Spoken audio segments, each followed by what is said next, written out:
I've recently been seeing a lot of TV shows about mediums and people who can connect to the other world, and I was curious if they were legit or not, and if life on the other side really does exist. I've also heard a bunch of my family members talking about Lilydale and how they've been there before and connected to our family members. Lilydale is the largest center for psychic mediums and spiritualism in the world. I decided to do some investigating and started to make phone calls to try and get some mediums to talk with me. After several phone calls and many failed attempts, I finally got in contact with a medium named Victor Abbott, and I was fortunate enough to set up a meeting with him. We're going to Lilydale today to go and talk to some mediums. I'm not really sure what to expect. My friend Brittany and I set off on a 2-hour car ride to Lilydale.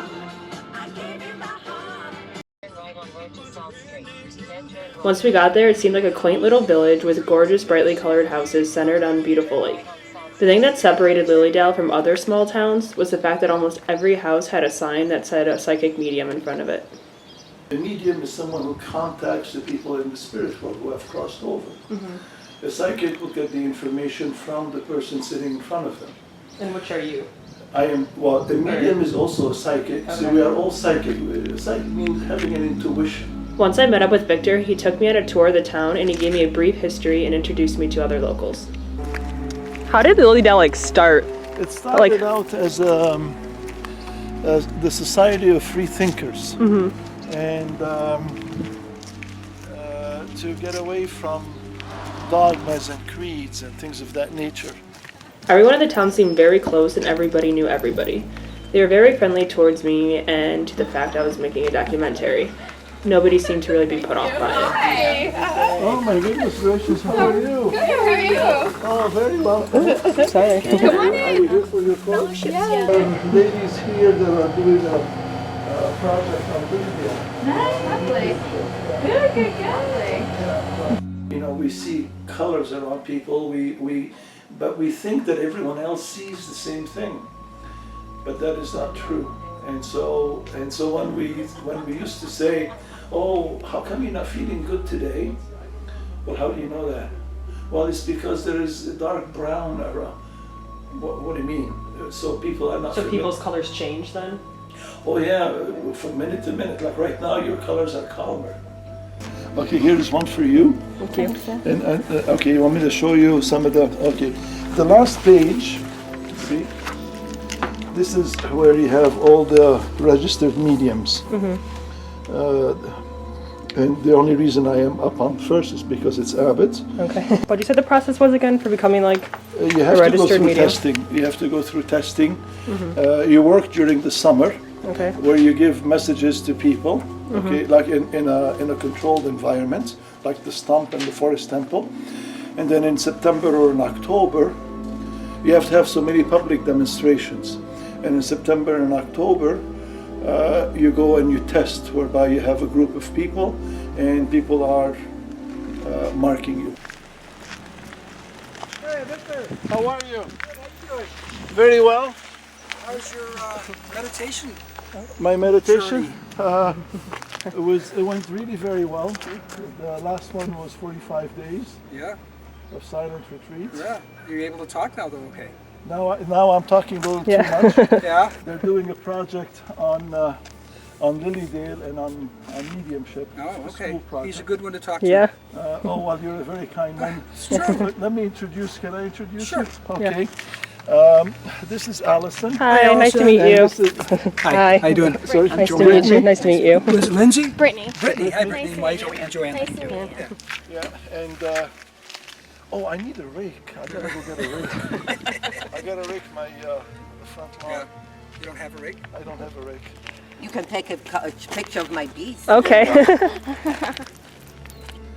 So the purpose of it all is to let people know that we don't die. We just move on in a different environment with a different body, okay, a spiritual body rather than a physical body. That's what it looks like. Okay. But you can see it's closed. Yeah. And the benches, they're not... When someone in the physical comes in to see a medium, the people in the spirit world are aware of that. And so 90% of the time, 95% of the time, even 99% of the time, they will connect with the medium because they do it out of love. That's the only thing that transcends time and space. Victor showed us the Forest Temple, and we took a peaceful walk into the woods to see the infamous Inspiration Stump. Both of these locations are where mediums give messages and healings to people and to crowds during the summer months. And this here in the summer, and it is really very busy. People coming and going. Yeah. Is there something special about the stump, or?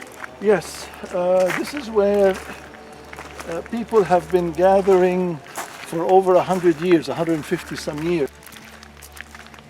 As people in the olden days, now you can't do that anymore because this is very fragile. They used to stand on top of this. You're sure? It's pretty heavy. I don't think it's gonna collapse. Oh. Not hollow. Maybe there's a dead body. You think? Maybe. That's why it's fenced off? And so there's no such thing as possession. That doesn't happen except in Hollywood. And evil spirits, to that I would say like attracts like. So if I am of pure spirits and you are of pure spirits, okay, you will only attract purity. And since you have this purity, you are very well protected. Victor was then nice enough to invite us into his home and to give us more insight on mediumship and spiritualism. Is on? Yes. Oh, okay. Yep. All right. Prior to, I'm almost 70 years old. And before being a registered medium in Lilydale, I did a variety of different things. The most one that I did for about 30 some years, I was a high school teacher and a guidance counselor. And I was in the military in the 60s. Wasn't sent to Vietnam. I was sent to Alaska. And all my life I knew that I could see colors around people. And I could tell what mood they were in. Is that like the aura? Yeah, the auric field. But you will not be disappointed as I'm looking at you. You'll be fine. And when I was working with students, they would say, for example, back in the olden days, they would say, I forgot my homework at home, the dog ate it, my sister threw it, but I could tell that, whether it was the truth or whether it wasn't the truth, I could tell whether students, but never use it in the school system, with the exception that I knew the kids who were abused at home or didn't have, but there was nothing that could be done. I would just bring it to the attention of the office where I worked. Then I retired from teaching about 4 or 5 years ago. But prior to retiring from teaching, I was serving in a variety of different churches whereby I would do the address, the talk or the sermon as they call it. The sermon means you're preaching to someone. Yeah. You can communicate with your friends and your loved ones in the spirit world by just thinking of them. Let me fix this thing here. By just thinking of them, and then the thought travels, and let's say your grandfather. You want to think about you. So as soon as you think of your grandfather, the thought goes to them immediately, and so they would be around you, so they would hear you. Okay. It's weird because I just thought of my grandpa. Sorry. I was just thinking of my grandpa. That's why I brought that up. Yeah. So okay. Victor could sense the presence of my grandfather, which brought a very peaceful feeling to myself, but nothing compared to the presence of a mysterious male figure that seemed very protective of my friend Brittany. Since I've been talking with you more, I'm more in touch with you. But then when I direct my attention to you, is that a father or an uncle on the father's side in the spirit world? There's a man on the father's side in the spirit world who seems to be very protective of you. Is that your grandfather? My grandfather's on my mom's side. No, okay, but there's, Who's Albert or Alan on your father's side of the family? Maybe someone I never met? Oh, doesn't your dad have a brother in the spirit world? No. Okay, then I must be completely off. Yeah, no. Yeah. Okay. All right. Because okay, that's fine. I will leave it alone because I'm not working in that particular fashion. There's someone who had a car accident on your father's side of the family.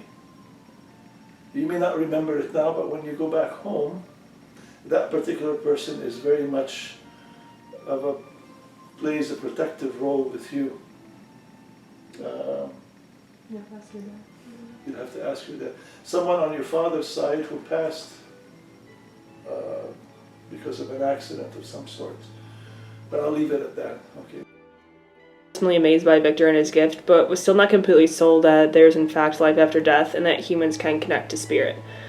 Myself as well as Brittany wanted some sort of validation that what Victor was saying was true. Until my father calls me back and validates whether or not that whole situation was true. If it's true, then I'll give him the time of the doubt. However, Time of the doubt. Time of day. benefit of the doubt. So once we got back to the car, Brittany called her father to see if he knew who this mysterious spirit could be. Is that true? Oh no, I mean, I'd have to ask Grandpa. Adam? Albert? Adam, Albert, or Al. He showed up in the hour and a half that we were talking to him 2 or 3 times because he kept looking at me, and I was like, oh my god. And he's like, I sense him again, and I'm like, what? Have you been drinking? What?